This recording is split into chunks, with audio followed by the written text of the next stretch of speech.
Hello, hello, hello, and thanks for staying on. We're back at the dog track as the fans rush to the pitch to celebrate their heroes. And we are lucky enough to be joined by one of those AFC Richmond heroes. He was crying at kickoff, but he's all smiles and kisses. Now it's number 33, Anders Rosenfeld himself. Guys, it's Lewis Evans. Lewis, welcome back to the podcast. Thank you so much for having me. And again, what an intro. Incredible. Well, thank you. I'll try. I believe we need to up it up. We need to up the intros when we have people that were this close to winning the league. This Yeah, close. that's the point. This close. You deserve, and who knows? Like with Roy and Beard and Nate, maybe you go for the whole thing next season. We don't know. How are you? How are you doing I'm now good. that the finale is aired? Yeah, I'm so glad that it's. I was going to say it's so glad that it's finished. I didn't mean that. I'm so glad that it's now out. It's And out. Yeah, yeah. everyone knows the end. And it's like, I don't have to be so secretive when talking about what's going to happen because it's so easy to let it slip. And Hmm. I remember a few months back, we were all going to Jason's, and me and Billy Harris, Colin Hughes, we were on the train and we were having like it was a bit of a quiet discussion. And then we were like, shit, we can't actually like, Yeah, you don't know who's you don't know listening. who's around. And obviously, there's no one listening, but you have to be so careful. And it's so difficult to Hmm. not talk about it and to not say anything. And obviously, when it's such a big part of your life, when you're doing it from 6 a.m. to 6 p.m. every single day, Hmm. it's difficult to not say anything or to even think about saying anything. So now that it's out, I'm finally glad, but I'm sad it's over. So sad. Yeah, of course. Speaking about Billy Harris, who plays Colin, I really have only two questions for you. You, Anders Rosenfeld, get this big kiss moment, which then inspires Colin to openly kiss his boyfriend for the entire world to see, thereby really becoming the first openly gay footballer in Premiership, Yeah. or at least actively playing in the Premier League. How was this scripted? Did you say it would be you, Anders Rosenfeld, doing the kiss? How was? Um, I can't actually entirely remember how it all came about because Goodman was injured, so I then take his place as left back, and I remember they got me in and they were saying, you've got this kiss, you've got this kiss that you've Hmm. got for the end scene when we at the time supposedly win the league. So Hmm. obviously everyone rushes the pitch, and obviously I think in the build up to it, they were saying, yeah, we're going to have this kiss, and it wasn't too much of like a scripted, um, in depth script thing from Yeah. what I Uh-huh. know. I was very much didn't have the script for that, and it was just right. You're going to be doing this kiss. We're setting the camera up Hmm. here. This is what we're going to see kind of through you guys and see Colin at the other side of you. So yeah, it was all a bit like just not sure how it would turn out, not sure what was going on. Well, not that Hmm. I didn't know what was going on, but like, um, yeah, it wasn't as like, Meticulously yeah, scripted as, yeah, yeah, I it understand. was Yeah, just you're gonna have this kiss and it's gonna set up this moment for for Colin. Colin. There are probably a lot of footballers that have been in his position Hmm. that are, worried about what their captain's going to say, worried about what their teammates are going to say, and worried about all of that. And I think being able to show that in a TV series that the whole world's going to watch, and then seeing the support that Hmm. Billy and Hmm. Colin have got as people outside of the show and saying how amazing that it has been to see that on a TV show. Who knows what might happen in the Yeah, coming months? I It mean, might. no, definitely, because I obviously I joke, but like it was very. I like the fact that he it, he's already been at peace with the fact that saying that. And I promise we'll get to you. We'll get to Anders Roosevelt's story No, in a no. second. But he's been at peace saying that the people that needed to know knew, his teammates, the people in Mm, his life who knew, and then he sees this moment with you, and he's like, oh, I want to have that as well, because he deserves, as a human being, he yeah. deserves to have that full thing, and he does it. And I also just like that a big deal wasn't made. I'm sure if this was the real world, I'm even sure in Ted Lasso world, some certain tabloids and certain newspapers that we shall not name would go and run their whole thing. But Mm, I like that in this case, it just moves on with life, and we see him. at Beard's wedding with his partner, and Yeah, I like that things just moved on because he knew that he realized that he deserved to live the yeah, and full life like everyone else. things Yeah. he says earlier in the season that one of the one things he's wanted is for his boyfriend. I can't remember the exact words he Mhm, said, but mhm, mhm. to have his boyfriend come onto the pitch and kiss him Yeah. on the pitch, just like all the other players. So yeah, I think it's a great moment. But what I think is, I think what's paramount to that story is Isaac's reaction Mhm, to it, because I think it's set up in a way that when Colin does tell Isaac, and Isaac doesn't want to speak to him, and it's quite like, it feels like it's a negative response, mhm, and then it's just Isaac is like, I wanted you to trust me. I just wanted to know so that I can help and support. And I think that's the actual important thing, because that's what I imagine a lot of footballers are doing at the moment, where they're worried about telling people, they're worried about what the support would be, when really those people that they're actually worried about are probably going to be annoyed that they haven't told them sooner, that so they can help them get through it. And I think that's one of the important bits about Colin's story, mm, is the unknowing, not knowing what support he would get. mhm.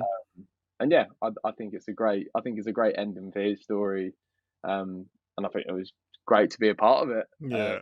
Great. Um, Speaking about still on that case, and I promise we will move on to other things, but for those who may not know, the person you kiss is also a brilliant actor in her own right. I think her name rhymes with Shamey. I don't know how did that come Yeah, about? Tell me, Jamie, how did Jamie, you will. how did you know who you're going to be kissing in that scene? Explain that process. It was very simple. It was very, very simple. It was, does she want to come on and do it? I I mean, mean, okay, for context, let me be clear. The person you kiss is your real life girlfriend, yes, who is also an actor who runs Box House Theatre with you. So yeah, sorry, go yeah, ahead. it was a very straightforward thing. I can't remember who exactly. I think it was Chip. I think it was Hmm. Chip, and he said about, oh, you know, let let's get Amy on. And what was really nice was that a lot of the people knew who she was. Okay, They've all met her before. It was all really, really nice in that sense. Um, and yeah, it was just like, there's no point in getting an any, actor. like, yeah, Yeah. there's no point in getting anyone else. Like, why not just get Amy in? And yeah, How it many was a takes? no-brainer. Um, I think there was a few different shots, Okay. because there's obviously the run-up, Hmm. which then continued into that second part. But I'd say maybe 3 each, 3 on each shot, 2 on each shot maybe. There wasn't many. There Yeah. wasn't many. Is it more or less awkward kissing your real life girlfriend on set in front of? I don't know how that was shot. I don't know if there were that many extras or it was green screen, but just I don't know. Kissing your real life, is it more or less awkward than actually kissing an actor? Um, I mean, it's less awkward. It's less awkward. I think you get a different feeling of awkward on it. Like, Hmm. if it's someone completely random, it's awkward enough anyway. But then I think when it's, you know, someone that close to you, it's like it's a bit of a different awkward thing, because it's like, oh, this isn't the normal that we do. Hmm. It's now on screen and it's a little bit different. So, but yeah, I mean, it's much easier and much less awkward than a random person. Yeah. That So must have yeah, been how was her? Did she enjoy the experience? That must have been nice to ah, share that kind of yeah. she loved it. Yeah, yeah, she really, really, really enjoyed it, and I I guess the thought it only was, downside is that she knows how the season ends now. well, that's the thing. She didn't, and I kept leading her on with it for ages and ages and ages. She was like, "Oh, well, I know Richmond win the league now," and Oh, okay. "Oh, okay, yeah, yeah, no," and just literally didn't let her know anything, didn't say anything, and then the moment that final scene on the pitch finishes, and she was like, "Oh yeah, Richmond have won the league. Richmond have won the league." And then it goes to the guy speaking to Ted and just saying, that you came second, and she was like, "What?" And I was like, "Oh yeah." What was your final day on set? Was What it was the the final day? yeah? Was it the game? Was it the match? No, it was the locker room at halftime and Oh, really? in the last game. That was the last day on set. So you guys showed that after the match. So that was when obviously everybody's coming with their own piece of the belief poster.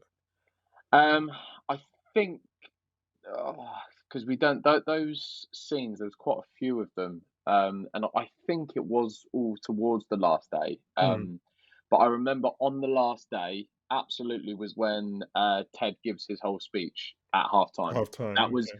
that was one of the last things I think we ever shot. Because I remember we had the full wrap in the locker room, and yeah, How man, was it that? was How was that? yeah unbelievable. Like just I think everyone involved in the production was there, and I think it was yeah. There were a lot of tears. There were a I lot can of imagine. tears. Wait, was that Um, everyone's final day? I don't think it was everyone's. Yeah, 'cause I'm thinking he might have Um, shot the Americas scenes a bit later, wouldn't it? I Wouldn't they? think yeah. I think Yeah. the LA because I think it was filmed in LA the last scene, the last couple of scenes, and I think they were shot after, but obviously in the main unit, the main Mhm. everything else, was on that final day, um, and yeah, it was great. It was great. But a moment that killed us, it absolutely killed us, was when Beard shows us the footage of the last 3, 4 years or Yeah. whatever. Um, a lot of the images that you see Mhm. in the actual video that they make is all behind the scenes. A lot of it is Oh. actual behind the scenes footage that we had on our phones, Mhm. days out that obviously some of us had, and we all sent it off to production, and then they used them in the final thing. And I remember what we were, because I think it was a bit of a green screen kind of moment. Like when That we're actually was watching the TV, there was nothing on. that was what It I was was gonna ask. Is that was it green screened or were there actual images there? nah, so there was no images there. Mhm. Um, but we were watching it and we had the cues of saying, "Oh, Jamie's having a fight here with Roy," or we had those kind of things, so we react to it. Mhm. But then Jason just, man, he killed us. He just gave a little speech on how much work we put onto this, what we've done, all of our memories, bringing up all the little different bits, speaking to about how he's seen us grow as Mhm. people outside of the show over the last 3 years. And oh man, it killed us. It absolutely killed us. But I think a really, really nice scene. Um, and then actually contrary to that, the crying on the pitch, Mhm. the funniest scene. Oh, The I was funniest dying. scene. I Like was it was so hard, like to just not completely piss ourselves laughing. Like, because I think where was I? I was between Mo Bumbercatch and Danny Rojas, Mhm. and we had these like mint sticks that you put under your eyes that burn your eyes so that you start Yeah, crying. a bit of background info for those who don't know Yeah, about that's it. acting. Yeah, I can't remember the actual name of it now. That's bad. But it's like this minty Vaseline that you put under Mhm. your eyes, Mhm. and I just remember standing next to Mo Hash, and he just started. I can't even remember the noise he was doing, but he sounded like a whistling train. And I'm just there trying to cry, but laughing my head off. And then I've got Christo on my other side, and he's just muttering anything, like all these Spanish words he's just muttering, and I just couldn't hold it together. So many of those takes, we were just absolutely cracking up. Um, and yeah, so it was quite weird that actually when you see it on the screen, you go from quite a sad moment to a funny moment. Where you see us in our like we're the most upset. We're in actual real life. One of Yeah. them was absolutely killer sad, and then one of the funniest things that we've done on the whole show. So Yeah. I think I like that scene because I mean it's almost a requisite for a finale, especially a series finale that like you come in with that. Back in the day, it would have like the penultimate episode would be a clip show, and a sitcom would have just random clips of previous episodes, and it's meant to obviously um get out some emotionality from the audience, and I just like that. yeah, on one hand, it does that because Beard is doing that because they're going to leave and he wants everyone to feel emotional about it. But I like that the show acknowledged that and made them cry and made them was like, we understand what something like this is meant to do. And they went ahead and like, it wasn't like Yeah, the players were fired up and were like, yeah. And then all of us are meant to be crying or sad. But like, they're like, the players are sad as well, which, like you said, in turn is funny because I was just dying throughout that scene once just yeah, watching such stuff. yeah. No, so I really enjoy that. So obviously you were here, I think it was after episode 6, 7, I can't even remember. Anyway, you Uh, were here earlier in the I, season, and there were some things you couldn't share. But like, so just now, is there anything that you want to say? Because obviously now you don't have the fear of the Apple Liga team. I think when I can't remember if I said it on the last episode that we did, and I said obviously there's a lot more to come Hmm. when we're in season 8 and in episode 8, and I think at that point the team weren't playing well. There wasn't Mm. the upsurge in how well we were playing. So I think when you're watching it in episode 8, you're going, it's just not going well. And I don't think you can see us getting to even near close to winning the league Hmm. in episode 8. So at the time, when I was saying like there's so much more to come and it's kind of not what you're expecting. But then I think once you get to episode 11, episode 10, you can start seeing where it's going a bit more. But I think one thing um, we may have spoken about. If we didn't, then this is new information. Um, but it doesn't feel like a complete definitive end. But at the same time, it does Hmm. because you've Ted's gone. Hmm. You can't have Ted Lasso without Ted Lasso. So he's gone. So that means that's not going to happen anymore. Rebecca sold 49% of the club. Hmm. So it one means she can fund as much as she possibly wants within the club if she wants to, or she's taken a back step, and it means that that story is then kind. Do you know what I mean? So they've kind of finished it in a way that it's conclusive, but there are still leads here and there. You Yeah, I know, mean, yeah, it's not the end we of their stories. It's just the end that's of it. where we're interested in them, where we're watching them. We just Yeah, follow this it's team for 3 years. Yeah. there's no reason to say that we can't have Ted Lasso, a Roy Kent story, or the spin-off series Well, that thanks could for potentially stoking come. those flames. Well, no, I'm just saying, this is my own thoughts. Like, who knows? Like, I mean, Keeley puts the AFC Women's team. Richmond women's team. Like, Hmm. there's another spin-off series that could come from it. Yeah, you just never know. I mean, why can't we have a series of Ted managing a kids football team in LA? That is You know, true. That's true. and that's what I mean. They've set it up in a way that it's so definitive that if it does finish here, it feels right Hmm. to end it there. But if they continue it, there'll be no questions asked because it still makes sense. And I think one of the biggest things for me, and again, this is no speculation. I don't want to stoke any flames, but Richmond are in the Champions League. Hmm. Can't end it there, surely.